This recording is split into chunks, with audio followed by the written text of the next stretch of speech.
এভাবে কষিয়ে নেওয়ার পর সামান্য পানি দিয়ে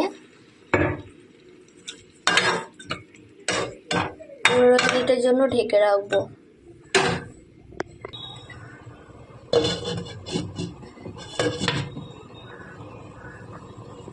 চলো তো মাংসটা হতে থাক। 15 মিনিট পর ঢাকনা খুলে মাংস পুরো রেডি। মাংসটা তো দারুণ লাগছে। মাংস আমার রেডি, কষা কষা মাংস। এবার এই মাংসটা দিয়ে আমি গোবিন্দভোগ চালের বিরিয়ানিটা বানাবো, তোমরা দেখতে থাকো। গোবিন্দভোগ চালের বিরিয়ানি করার জন্য এবার আমি ফার্স্টে কড়াইয়ে একটু তেল দিয়ে নেব চালটাকে ভাজার জন্য। ফার্স্টে তেল দিয়ে নিলাম, এবার তেজপাতা, পেঁয়াজ দিয়ে নিলাম। এবার সেই ভেজানো চালটি পানিটাকে ঝরিয়ে আমি নিয়ে চলে এসেছি, এটা এর মধ্যে দিয়ে দিলাম।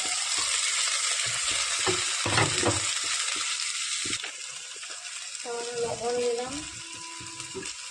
চালটাকে একটু নাড়াচাড়া করে নিতে হবে, ভালোভাবে একটু নাড়াচাড়া করে নিলাম।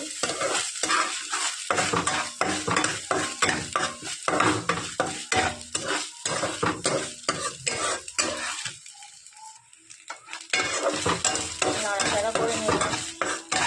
এখানে আমি 1 গ্লাস মতো, এই গ্লাসে 1 গ্লাস চাল নিয়েছিলাম।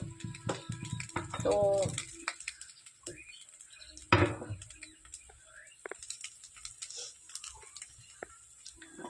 এটা ডবল পানি লাগবে। 1 গ্লাস দিলাম, আর 1 গ্লাস পানি দিলাম।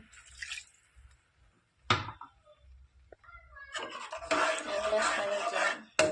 আমি এখানে অল্প পরিমাণ করেছি এই জন্যই, কারণ এখানে আমার বাচ্চা খাবে, ওই জন্য আমি 1 গ্লাস চালে 2 গ্লাস পানি দিলাম। তো তোমরা যদি 2 গ্লাস চাল নাও 4 গ্লাস পানি লাগবে, 3 গ্লাস চাল নিলে 6 গ্লাস পানি লাগবে, এরকম হবে। এবার কষানো মাংসটা মেখে দিই। কষানো মাংসটা দিয়ে একটু নাড়াচাড়া করে নেব। এবার হাই ফ্লেমে দিয়ে একটু ফুটিয়ে নেব।